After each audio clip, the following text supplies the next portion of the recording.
À toi la gloire, ô ressuscité. À toi la victoire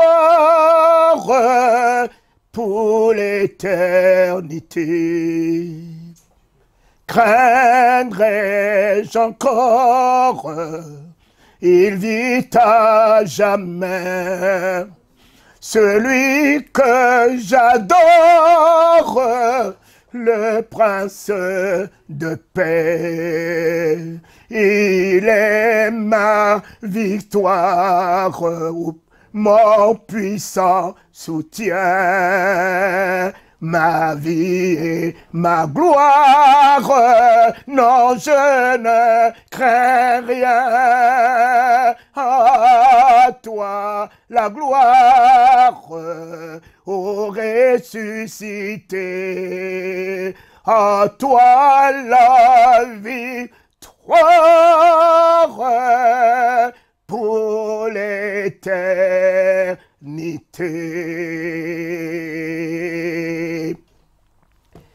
Téléspectateurs, mes bien-aimés en Christ, la joie de vous retrouver, la joie de vous retrouver par la parole de Dieu, par le nom de Jésus, par le Saint-Esprit qui rentre dans votre maison et de là où vous vous trouvez, la joie de vous retrouver.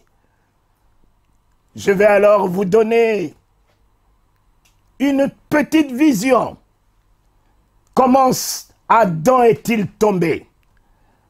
C'est juste par le fait de manger le fruit que Adam est tombé? Non.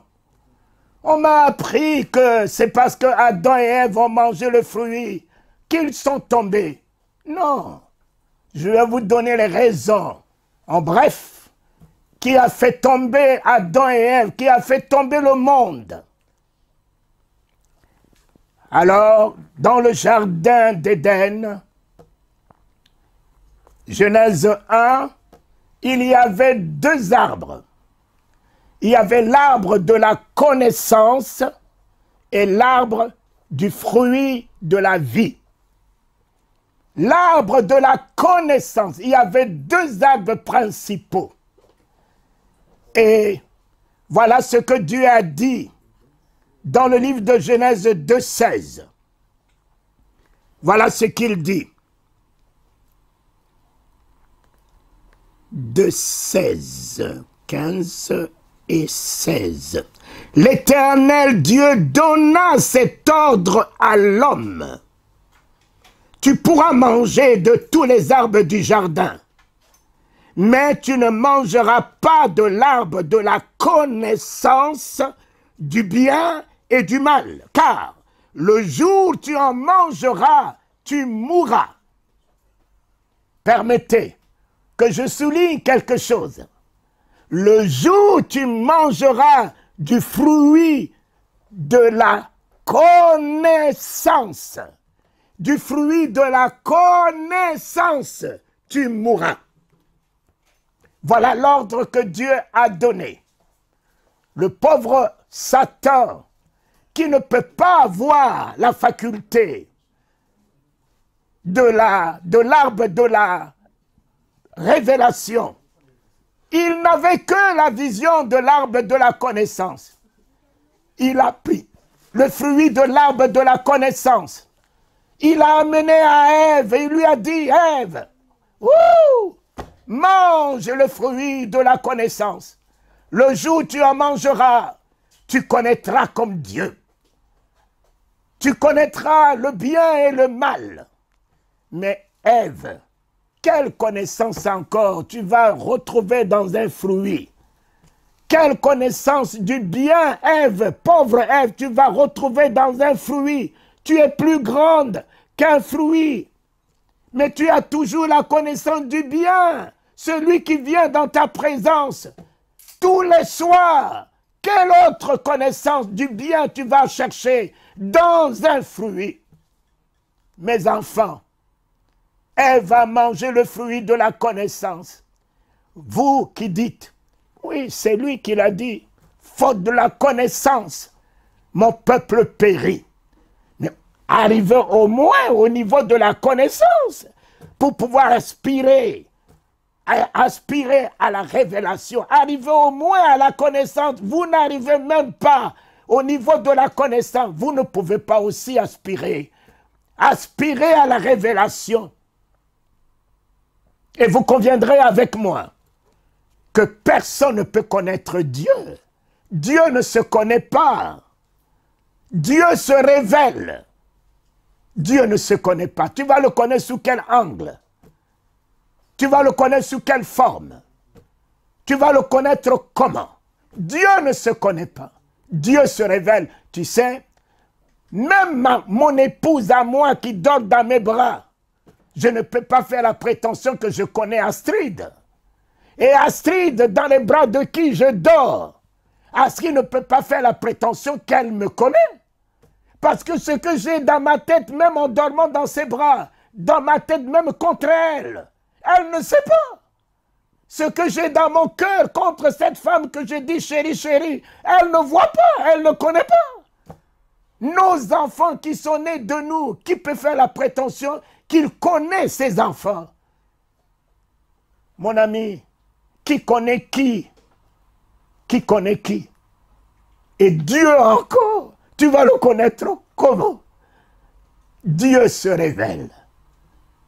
Dieu ne se connaît pas, mes enfants.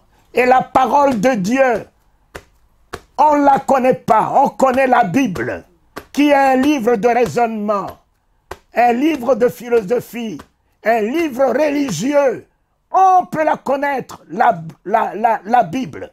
Mais la parole de Dieu, on ne la connaît pas. Elle est une révélation. Pierre, ce n'est ni la chair et le sang qui te l'ont révélé. Révélé. Mais c'est l'esprit de mon Père. C'est lui la parole. Cet homme qui a parlé à Pierre. C'est lui la parole de Dieu. 3 ans avec cet homme, les apôtres ne l'ont jamais connu. Jamais connu. Et il a dit à Pierre, sois heureux, Pierre, sois heureux. Ce n'est ni la théologie, la philosophie, la religiosité qui va te révéler ce que je suis. Mais c'est l'esprit de mon Père. C'est mon Père qui te révèle qui je suis. Mes enfants, aspirez au don du Saint-Esprit. C'est lui seul qui peut vous révéler Dieu, qui peut vous révéler Jésus, qui peut vous le faire asseoir dans votre vie, qui peut vous faire asseoir en lui, qui peut vous donner l'équilibre en lui, la paix en lui, la joie en lui, la confiance en lui, le Saint-Esprit. Voilà, je vous donne la raison qui a fait tomber l'homme. Vous avez vu dans 16, il a dit, tu pourras manger de tous les arbres du jardin, mais tu ne mangeras pas de l'arbre de la connaissance du bien et du mal. Car le jour où tu en mangeras, tu mourras. Le jour où tu mangeras la connaissance, tu mourras. Le jour où tu mangeras la connaissance, tu mourras. La révélation vivifie, mais la connaissance fait mourir. Ève, l'ordre que Dieu a donné, Dieu donna cet ordre. On ne peut rien ajouter à l'ordre. Faites attention. Aujourd'hui, vous avez ajouté à l'ordre que Dieu a donné dans la Bible. Ouh! La prospérité, ministère de la prospérité, ministère de la délivrance. Qui a le ministère de la délivrance? Toi là, qui a le ministère de la délivrance? Mais délivre tous tes parents qui sont pauvres. Il n'y a pas de pauvres dans ta famille, mais délivre-les. La pauvreté, mon ami, est contraire à la volonté de Dieu. C'est un démon qui nous rend pauvres. C'est lui qui détruit, qui égorge. Alors, si tu as le ministère de la délivrance, délivre la Centrafrique qui est dans la merde. Délivre le Congo démocratique dans cette situation. Délivre la France qui est vraiment qui ne se retrouve pas. Délivre tout autour de toi, ta famille, tes enfants. Délivre. Qui a le ministère de la délivrance? Personne.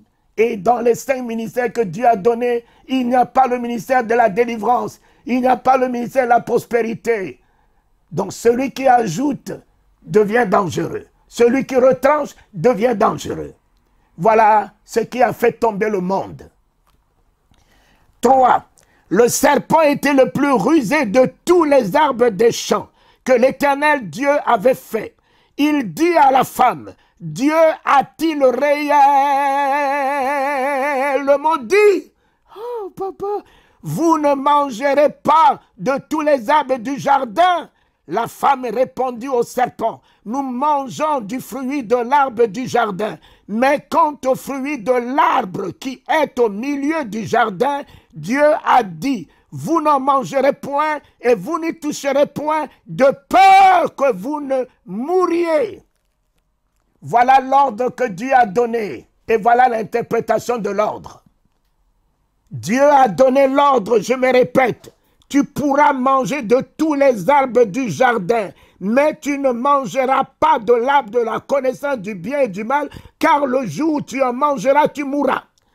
Ève, tiens l'ordre que Dieu t'a donné. N'y ajoute rien, n'y retranche rien. Voilà l'interprétation de l'ordre. Faussé au commencement dans la bouche de la femme. Le serpent le plus rusé. Aujourd'hui, on a des hommes de Dieu, mais vraiment rusés.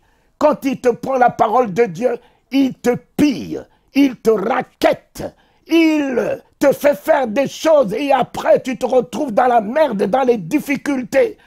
Les rusés, nous en avons aujourd'hui plein, plein au milieu de nous, plein. Oh Éternel, donne-nous le discernement de ces rusés. Donne-nous le discernement de ceux qui pillent, qui passent et qui disent, semez en moi, donnez, vous serez bénis, donnez, vous serez bénis. Oh Éternel, donne-nous le discernement. Donne-nous le discernement de ces 3 hommes qui passaient sous le nez et que Abraham a eu la vision de les voir et de les conduire dans sa maison pour en faire une bénédiction. Donne-nous le discernement des véritables hommes de Dieu, des véritables hommes de Dieu. Et non, Seigneur, de ceux-là, Seigneur, qui passent et qui nous égorgent et qui nous pillent et qui n'ont plus rien à nous donner. Donne-nous la vision. Dieu a-t-il réellement dit, tiens la parole. La Bible se lit, mais la parole de Dieu ne se lit pas. La parole de Dieu se médite. Mon cher ami, tu peux lire la Bible, mais la parole de Dieu ne se lit pas. La parole de Dieu se médite. Les Psaumes 1 vous parle de ça. Et ce que Dieu a dit à Josué, il ne lui a pas dit de lire. Il lui a dit, Josué, médite ma parole nuit et jour. Ne t'en détourne ni à gauche, ni à droite, afin de réussir dans tout ce que tu entreprendras. Que ce livre de la loi ne s'éloigne point de ta bouche. Médite-le afin de réussir, afin de prospérer, afin de triompher, afin de t'équilibrer, afin de dominer. En elle, il y a ma grandeur, en elle, il y a ma puissance, en elle, il y a ma victoire. Lire, c'est mettre un morceau de viande dans la bouche. Et quand tu mets un morceau de viande dans la bouche, ma fille, et tu ne mâches pas ce morceau de viande, dors avec. Le matin, ouvre ta bouche. Tu sentiras l'odeur de ta bouche avec le morceau de viande conservé dans ta bouche. Voilà la théologie. Vous avez ramassé des morceaux de viande pleins dans votre bouche. Vous ne les avez pas mâchés. Et aujourd'hui, quand vous ouvrez la bouche, c'est de l'abomination. L'abomination partout. Mais ce morceau de viande incarne la vie, l'énergie. Tout est dans ce morceau de viande. Qu'est-ce qu'il faut faire? Il faut mâcher, mâcher. Mâcher, c'est méditer. Mâche ce que tu as lu. Mâche, tourne dans tous les sens. Mâche. Une fois bien mâché et avalé, ce morceau de viande ne restera pas dans ton ventre. Morceau de viande va se transformer en énergie, en force, en vigueur, en santé. Oh, si ma parole demeure en toi et que toi tu demeures dans ma parole, demande-moi tout ce que tu voudras. Cela te sera accordé. Comment la parole de Dieu peut-elle demeurer en toi si tu ne l'avales pas? Avale ce morceau de viande, marche, avale. Lorsque tu avales, tout ce qui incarne ce morceau de viande sera en ta faveur, en ton bénéfice, te fera du bien. Avale la parole de Dieu. Et lorsque tu avales la parole de Dieu, pas la Bible, pas les versets, tu avales la parole de Dieu, elle demeurera en toi. Dieu en force, Dieu en sagesse, Dieu en intelligence, Dieu en santé, Dieu en paix, Dieu en équilibre. La parole de Dieu. Médite. Les herbivores, une fois broutés, ils n'avalent pas, ils emmagasinent quelque part. Et quand ils se mettent dans le repos, ils ramènent ce qu'ils ont brouté pour ruminer. Ruminer, c'est méditer. Ève, tiens la parole de Dieu. Ève, médite la parole de Dieu. Le rusé arrive. Le rusé, la Bible déclare, mais toi es le ainsi dit l'Éternel. Oh, il vient avec la Bible déclare, mais toi tu as le ainsi dit l'Éternel. Le ainsi dit l'Éternel. Le diable ne tient pas devant le ainsi dit l'Éternel. Mais le diable peut relever, la Bible déclare, il peut te faire déclarer le contraire. Voilà ce que Ève a ajouté, qui n'était pas dans l'ordre que Dieu a donné. Et la femme réellement dit, vous ne mangerez pas de tous les arbres du jardin. Regarde ce que Ève a dit. La femme répondit au serpent, nous mangeons du fruit de l'arbre du jardin. Mais quant au fruit de l'arbre qui est au milieu, où est-ce qu'elle est allée trouver milieu? Elle va ajouter milieu.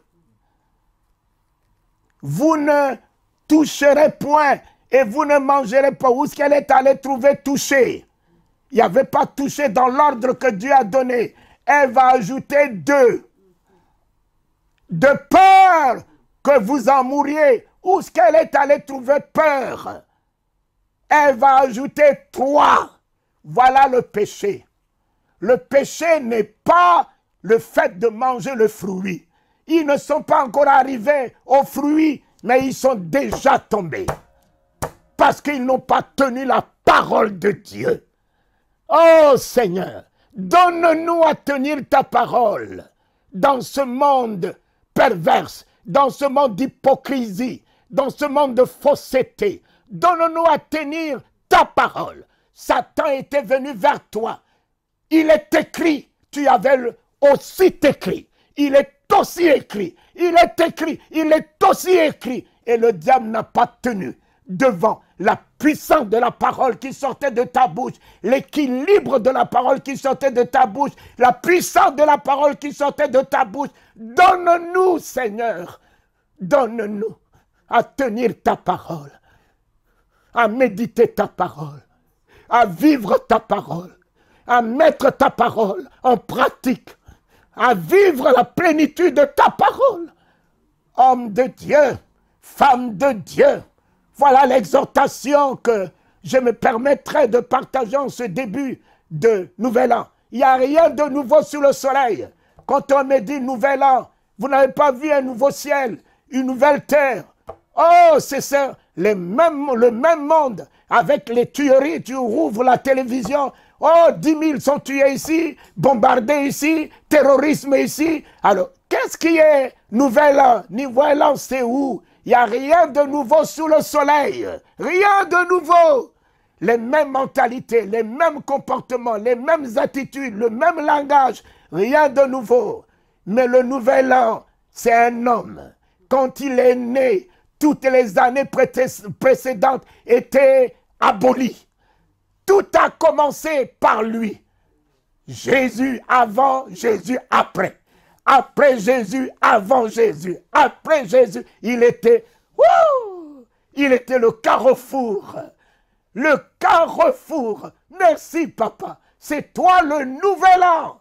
Le nouvel an dans ma vie ce soir. Le nouvel an de vie. Le nouvel an de paix. Le nouvel an de joie. Là où tu rentres, tout se renouvelle. Tout se renouvelle. Là où tu rentres, la maladie lâche la place. Là où tu rentres, la guérison s'établit. Là où tu rentres, la mort lâche la place. Là où tu rentres, la résurrection s'établit. C'est toi le nouvel an. Bonne année. Le 1er janvier, j'étais allé à l'hôpital. Et à l'hôpital, j'ai vu un malade. Et je lui ai dit, bonne année. Le malade m'a regardé dans les yeux. Et le malade m'a dit, monsieur, ça fait depuis 1 an que je suis cloué sur le lit. Bonne année n'est pas pour moi. Qu'est-ce qui est bon en moi?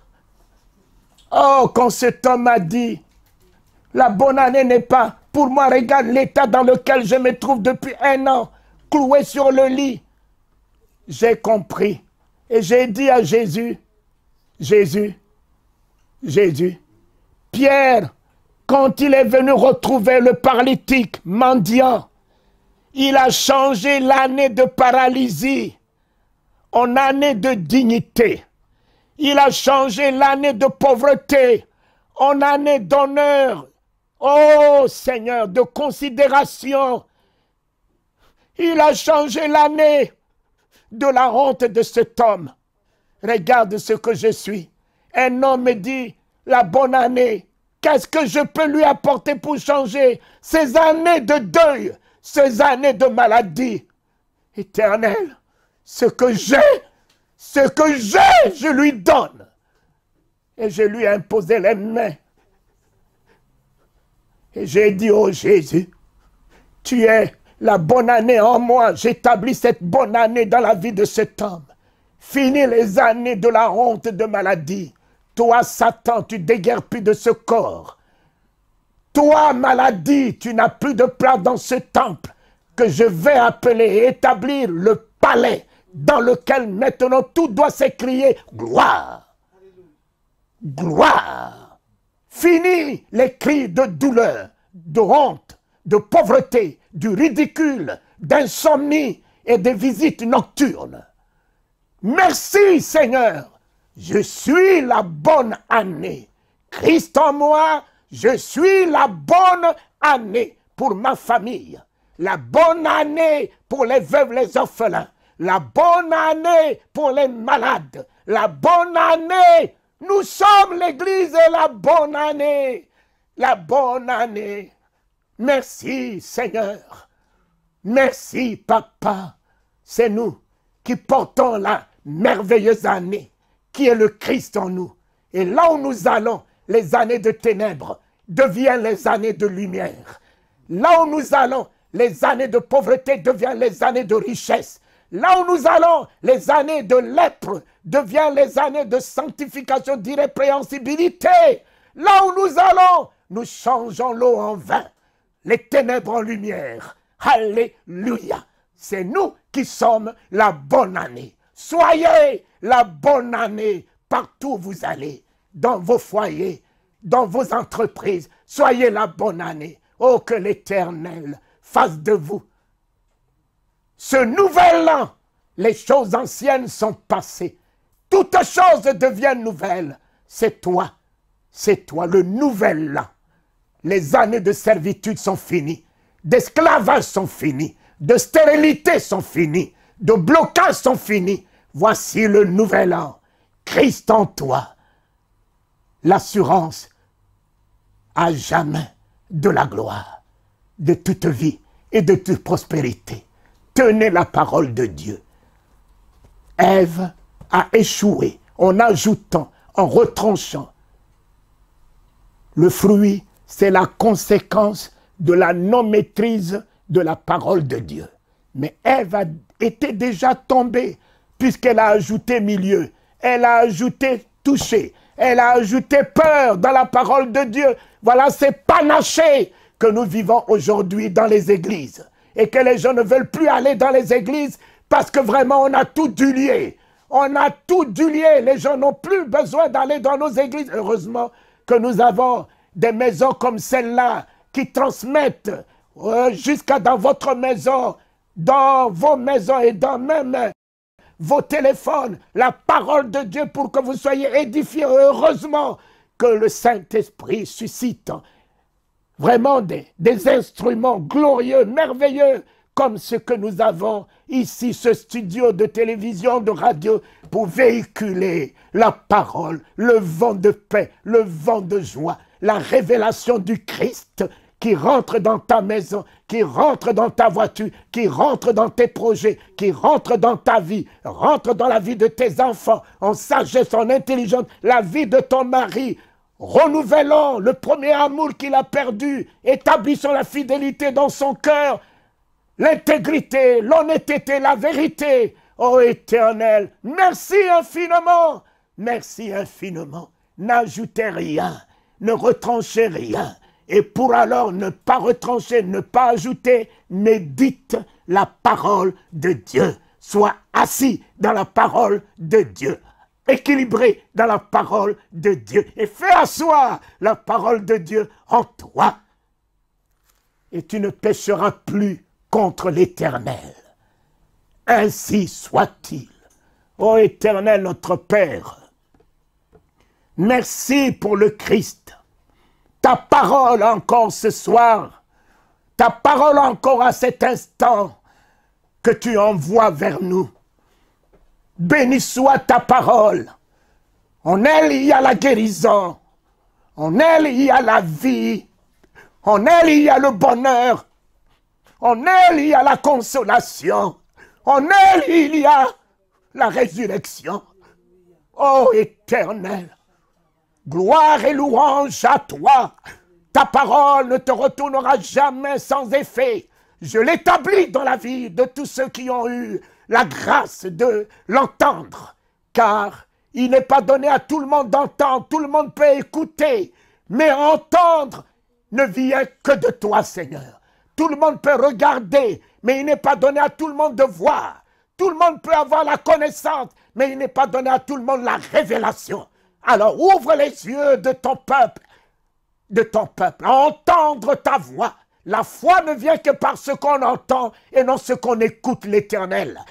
Oui, tu as dit à Abraham, tout ce que tes yeux voient, je te le donne à toi et à ta postérité pour toujours. Nous ne sommes pas là que pour regarder. C'est fini. Nous montons à une nouvelle dimension de la vue, Seigneur. De la vue, nous te voyons, toi le vivant, le ressuscité, assis à la droite du Père, en nous, avec nous, nous te contemplons, Seigneur.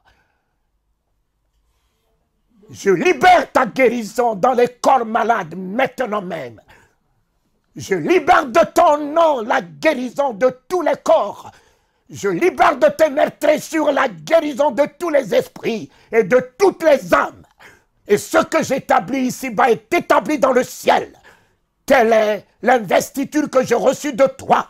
Tel est le pouvoir que j'ai reçu de toi. Telle est la grandeur de ton nom que tu m'as donné sur terre. Wouh, papa, avec ton nom, je change les événements. Avec ton nom, j'appelle à l'existence ce qui n'existe pas. Avec ton nom, j'affranchis les esclaves. Avec ton nom élevé au-dessus de tout nom qui fait fléchir tout genou dans les cieux sur la terre. Les genoux de sida, si le sida a un nom, ses genoux fléchissent. Si le cancer a un nom, ses genoux fléchissent. Si un sorcier a un nom, la sorcellerie fléchit les genoux. La pauvreté a un nom, elle fléchit les genoux. Et j'élève le nom de Jésus-Christ dans la vie de tous tes enfants, maintenant et à jamais. Et je bénis cet instrument merveilleux que tu nous permets, Seigneur, de véhiculer ta parole, de te permettre de toucher, de te permettre de visiter, de te permettre, Seigneur, d'aller là où les pasteurs ne peuvent pas aller, Éternel. Merci pour cet instrument merveilleux que tu nous as donné. Nous bénissons tes enfants, celui qui a eu cette vision, et que tu lui as donné la provision de l'établir, bénis-le encore. Et je le bénis en ton nom. Gloire et louange à toi pour la bonne année que nous sommes pour les nations. Merci Seigneur. Ô notre Père qui es aux cieux, que ton nom soit sanctifié, que ton règne vienne, que ta volonté soit faite sur la terre comme au ciel. Parce que dans le ciel, mes yeux ont vu, il n'y a pas des anges malades là-bas. Il n'y a pas des anges pauvres là-bas. Alors que si cette volonté en faveur des anges, Seigneur, leur procure le bonheur tous les jours, Jésus a dit que cette volonté s'établit sur la terre. Et je fais établir cette volonté ce soir en faveur des veuves, des orphelins, de tes serviteurs, de ceux qui n'ont rien à manger. Si les fourmis ont été nourries ce jour, les poissons ont été nourris ce jour, il n'y a aucune raison que l'homme créé à ton image puisse mourir de faim, Seigneur. Merci Jésus. À toi la gloire, à nous la victoire, à nous le triomphe, à nous la richesse, à nous le bonheur, à nous ta gloire, puisque tu as bien voulu partager ta gloire avec nous, Père. La gloire que tu m'as donnée, je leur ai aussi donnée. Nous avons ta gloire et nous la possédons. Et l'ennemi fléchit ses genoux. Victoire, victoire, victoire. 2017, écoute-moi bien, victoire, victoire, victoire. 2017, écoute-moi bien, victoire, victoire, victoire. 2017, écoute-moi bien, victoire, victoire. J'ai atteint la perfection, j'ai atteint la stature de Dieu, j'ai atteint mon identité, j'ai atteint la suprématie, j'ai atteint la souveraineté. Tout ce que le diable m'a volé m'a été restitué. L'honneur est à moi. La gloire est à moi, le Christ est à moi, le Saint-Esprit est à moi, et les miracles m'accompagneront, et les prodiges m'accompagneront. Ainsi soit-il. Victoire financière, victoire matérielle, victoire sociale, victoire dans la famille, victoire de la réussite de nos enfants, victoire de la prospérité, au nom de Jésus-Christ, notre roi. Ainsi soit-il, Éternel, car c'est à toi qu'appartiennent le règne, la puissance et la gloire pour les siècles des siècles. Amen. Et puisque tout ce qui est à toi est à nous, nous disons ce soir au nom de l'Alliance, car c'est à nous qu'appartiennent le règne, la puissance et la gloire au nom de Jésus-Christ, maintenant et à jamais. Ainsi soit-il. Amen.